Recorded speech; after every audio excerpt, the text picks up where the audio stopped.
అందరం భక్తులే. రేపు ముక్కోటి ఏకాదశి నాడు మీరు చూడండి, తిరుపతి పట్టదు, శ్రీశైలం పట్టదు, భద్రాచలం పట్టదు, దేశంలో ఏ గుమ్మమో పట్టదు, మొత్తం అందరూ అక్కడే ఉంటారు.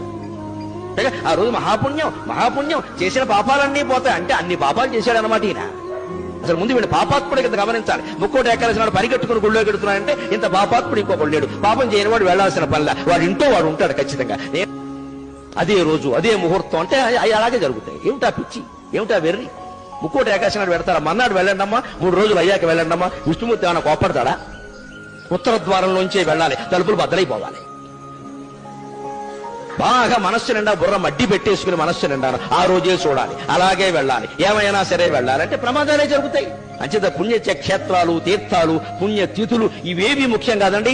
శరీరాన్ని మించిన క్షేత్రం లేదు, మనస్సును మించిన తీర్థం లేదు. సత్ప్రవర్తన కలిగి ఉంటే నువ్వే ఒక పుణ్యక్షేత్రం, నీకు నువ్వే ఒక పుణ్యతీర్థం.